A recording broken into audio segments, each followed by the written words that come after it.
తెలంగాణ రాజ్యాధికార విద్యార్థి సేన. చాలా బాగుంది అన్న చూడడానికి. ఇది తెలంగాణ ఉద్యమం రానికి రీజన్ విద్యార్థులు. తెలంగాణ ఉద్యమం రానికి రీజన్ మన విద్యార్థులు, మనమే కలిసి మొత్తం తెలంగాణ తెచ్చింది. ఓకే, ఇంకొకసారి తెలంగాణలో బీసీ రాజ్యం రావాలంటే మళ్ళీ యువత మేలుకోవాలి.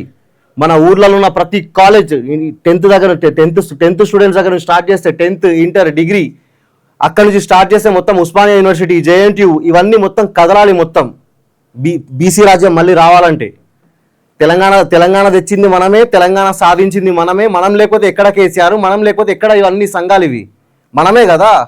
ఈ రాష్ట్ర భవిష్యత్తుకు పునాదులు మనమే.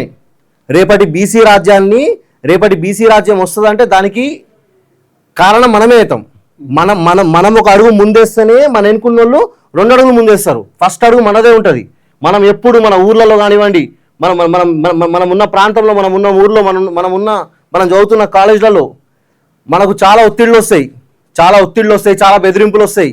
ఎక్కడ లొంగొద్దు ఎవరు. బీసీ రాజ్యం కోసం 7 దాకా అయితే 6 దాకా, అవసరమైతే 7 దాకా అంటే 6 దాకా, ఎక్కడ వరకు అంటే అక్కడ దాకా. ఓకే, మీరు అందరు స్టూడెంట్స్ అన్న, ఈవెన్ నేను కూడా స్టూడెంట్, నేను కూడా డబుల్ PhD చేసిన. మనం అందరం స్టూడెంట్స్. ఏం న్యాయం జరిగింది? తెలంగాణ వస్తే ఎవరు న్యాయం జరుగుతుంది అనుకున్నాము? ఓయూలో ఉన్న మొత్తం తెలంగాణ రాష్ట్రం మొత్తంలో ఉన్న నిరుద్యోగులకు ఉద్యోగాలు వస్తాయి అనుకున్నాము. తెలంగాణ రానికి మెయిన్ ఎజెండా అదే. నీళ్లు, నిధులు, నియామకాలు. నీళ్లు, నిధులు ఇవి 2 పక్కన పెడితే ఫస్ట్ కావాల్సింది ఏంది? నిరుద్యోగులకు ఉద్యోగాలు కావాలి. అవి రాలే. ఎవరికి ఉద్యోగాలు వచ్చినాయి? కేసీఆర్కి వచ్చినాయి, కేటీఆర్కి వచ్చినాయి, హరీష్ రావుకి వచ్చినాయి, సంతోష్ రావుకి వచ్చినాయి, వినోద్ రావుకి వచ్చినాయి, కల్వకుంట్ల కవితకు వచ్చినాయి, వీళ్ళందరికీ వచ్చినాయి కదా ఉద్యోగాలు మొత్తం. మరి మీ ఇళ్ళలో, మా ఇళ్ళలో మీరు ప్రజలారా మీరు చెప్పండి, మీ ఇళ్ళలో ఎంతమందికి ఉద్యోగాలు వచ్చినాయి తెలంగాణ కోసం పోరాడితే?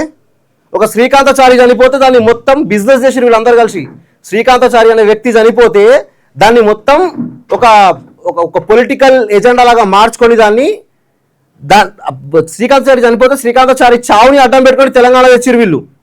మన కోసం మన యువకుడు, ఓకే, మనతో పాటు చదువుకునే విద్యార్థి, ఉస్మానియా యూనివర్సిటీ విద్యార్థి పెట్రోల్ పోసుకొని తను చనిపోయాడు.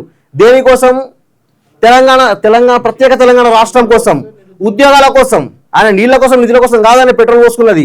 ఆయన ఒక నిరుద్యోగి. ఉద్యోగం కోసం ఇక మా బతుకులు మారాయని చెప్పి ఆయన ఏం చేసిండు? పెట్రోల్ పోసుకుని చచ్చిపోయాడు. సేమ్ అట్లనే మన క్యూ న్యూస్ ఆఫీస్ ముందు సాయి ఈశ్వరాచారి అనే ఒక వ్యక్తి, నా వయసు మీ వయసు ఉన్న ఒక వ్యక్తి, 30 ఏళ్ళ 29-30 years, ఆ అబ్బాయి పెట్రోల్ పోసుకుని చచ్చిపోయాడు. ఎంతమంది ఓసీ మీడియాలు దాన్ని చూపెట్టాయి? మన గురించి తెలుసా? నాకు తెలిసి ఇక్కడ వచ్చిన వాళ్ళ సగం మంది తెలియదు సాయి ఈశ్వరాచార్య ఒక వ్యక్తి చనిపోయాడు అని చెప్పి. మన ఊర్లలో ఎక్కడ తెలియదు సాయి ఈశ్వరాచారి అని చెప్పి ఒక వ్యక్తి చనిపోయాడని చెప్పి. సాయి ఈశ్వరాచారి ఎందుకు చచ్చిపోయిండో మీరు అందరు వెళ్ళి ప్రతి కాలేజ్లో, ప్రతి ఇంటర్ కాలేజ్లో, ప్రతి డిగ్రీ కాలేజ్లో, ఓయూ యూనివర్సిటీ గడ్డపైన నిలబడి సాయి ఈశ్వరాచారి అనే వ్యక్తి బీసీ రాజ్యం కోసం చచ్చిపోయిండని చెప్పి ఆయన ప్రాణాన్ని బలిచ్చిండు పెట్రోల్ పోసుకుని చెప్పి మన అందరం వెళ్ళి ప్రజలకు చెప్పాలి. ఈ మీడియా చెప్పదు. ఈ ఈనాడు, సాక్షి, టీ న్యూస్, ఇవి ఓసీ మీడియాస్ ఏవైతున్నాయో వాళ్ళు మన గురించి ఎప్పుడు చెప్పారు. వాళ్ళు ఈ రాజ్యం రావడం, వాళ్ళకి బీసీ రాజ్యం రావడం వాళ్ళకి ఇష్టం లేదు వాళ్ళకు. ఓకేనా? బీసీ పార్టీ ఒక ఎత్తు అయితే తెలంగాణ రాజ్యాధికార విద్యాసేన ఒకవైపు ఉంటుంది. ఇప్పటి నుంచి విద్యార్థి సేన. ఇప్పటి వరకు బీసీ పార్టీ ఒక ఎత్తు అయితే ఈ జెండా ఇంకో ఎత్తు. ఈ జెండానే మన మోటివేషన్. ఈ రోజు నుంచి, ఈ సెకండ్ నుంచి ఈ జెండానే మన మోటివేషన్. ప్రజలారా, యువత మేలుకో, ఈ జెండానే మన మోటివేషన్. ప్రతి బైక్ పైన ఈ లోగో తీసుకొని మీరు స్టిక్కర్ పెట్టుకోండి. మీ ప్రతి కార్ పైన ఈ లోగో తీసుకొని స్టిక్కర్ పెట్టుకోండి. మీరు మీ పుస్తకాల పైన ఈ లోగో తీసుకొని మీరు స్టిక్కర్ పెట్టుకోండి.